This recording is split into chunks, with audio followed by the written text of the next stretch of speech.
There's a moment there where you encountered RaceCam for the first time and actually crossed over to you in the car. Do you remember that?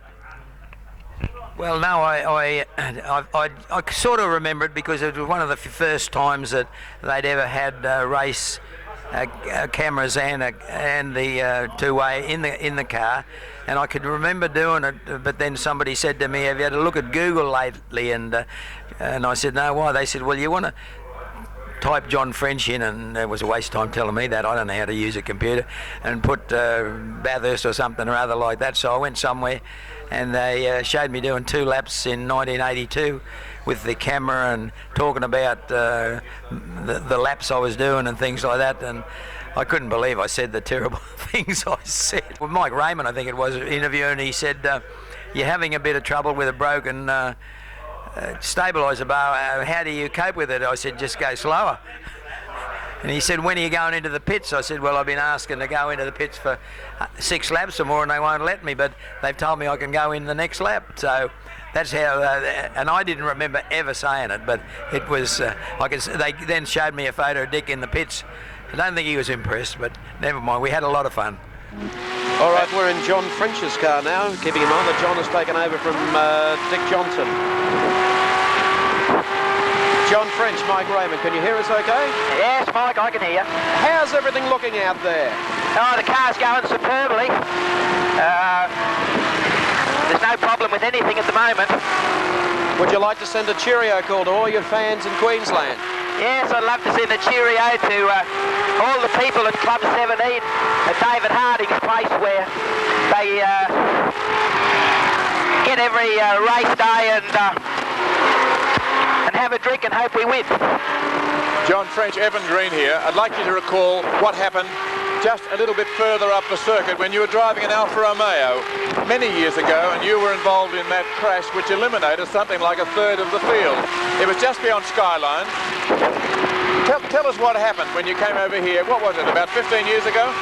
1969, Evan. I went over the top, and there was everybody stopped, and I hit someone and someone hit me, and I ended up upside down. You were hit 3 times after you went upside down. 100 times. And do you know who was the first person to reach you? Do you remember? Yeah, Dickie Johnson. And how did Dick get to you? He was rocking it over the fence with his wife Julie and my wife Mary, not Dick's mother, and he was a spectator. Yes, and Dick put his head in the window and he said, "Are you all right, mate?" I said, "Yeah, can I get out yet?" He said, "Yeah, righto." So out I got. And that's the way you met Dick Johnson? I don't know. We were friends a long time before that. Oh, it was nice to run into him then. Yeah. He's the only fellow who didn't run into you. Yeah. What's the car like on the straight, John? Oh, it weaves around a bit. The rear spoiler on this car isn't as good as last year's car. And you don't have quite as much time to relax. And besides, Dick's done all the hard work. I'm just trying to go as fast as I possibly can, which is not as quite as fast as Dick, but... You've driven a lot of cars here at Bathurst, John. Sure have, Evan. Tell us about some.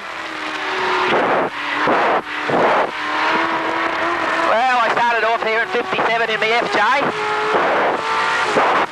Graduated to Cooper S's, Alphas, and then Forwards. You're not reading that from a cue card, are you, John? No, mate. I'm too busy. Johnny, you've done, it's Garry Wilkinson, you've done just about everything. I suppose you've also got the Prudential umbrella in the car with you, have you? No, I'll need it when I get out of this, though. We'll let you get on with the lap, John, while we take a break to have a bit of a rest, and we'll be back with the action at Mount Panorama. I retired regularly every time you run out of money or had to go and do something in business or something or other like that. It was... motor racing wasn't my life like it was with some people like Dick and Brocky and Moffat and a lot of people. It's all they wanted to do, but I had a business to run and I couldn't get serious enough to do it full time. In time with John French at the wheel of the Palmer Prudential Falcon, we continue to see great pictures like this from the 7 RaceCam. 1980, of course, my co-driver was having a bit of trouble with all the fans waving to him and hit a rock, so I didn't get a drive. 1981, he was kind enough to let me have him as a co-driver, and we won the race in 81. 82, I can't remember the troubles we had with the car, but we had some sort of problems. John French, can you read us? Yes, I can hear. John, we had a report that you got a sway bar problem, is that correct? Yeah, well, they told me from the pits I got a sway bar broken. It was getting a bit oversteering. I thought it was just because I was getting a light fuel load, but obviously the front bar's broken. Slowed me up about a second a lap. Can you keep on going with that problem, John? Oh yes, that'll be no bother. What do you have to do to compensate for that? Go a bit slower through the corners. What, the tail wants to come out, does it? Yeah, yeah.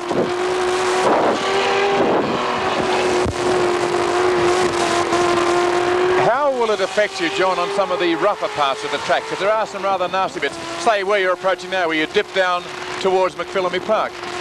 It's not too bad through the fast corners. It's only when you're flicking backwards and forwards through the S's and that. It goes to show, John, that there's no substitute for experience, eh? I hope you're right. Well, I can think of a few drivers who, if they had a broken sway bar, would come into the pits and maybe lose about 4 or 5 minutes. They could kill me.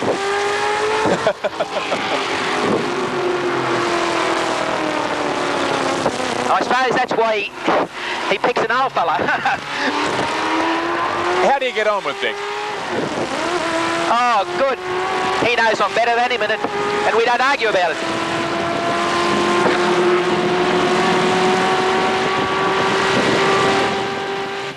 We're watching Dick in the pits, and he's watching you on the screen, I'm sure. But the words you can offer to Dick, though, are that the car is okay. You're just losing, what, only a second a lap, which really maybe isn't too important. Correct? Well, Dick's going to have to make it up. I'll tell him that.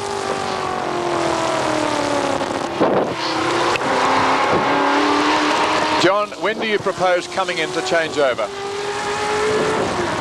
I've been asking to come in for half an hour, but they won't let me.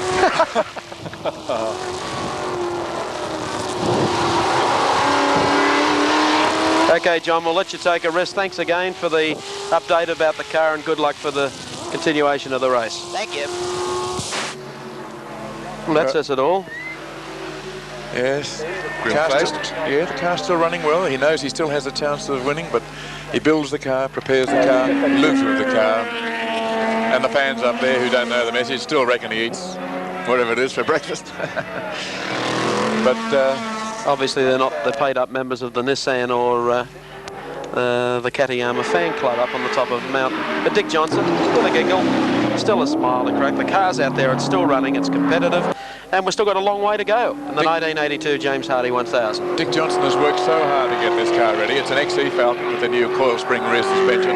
He reckoned he was working for a couple of months on the basis of 7 days a week, 18 hours a day to build the car.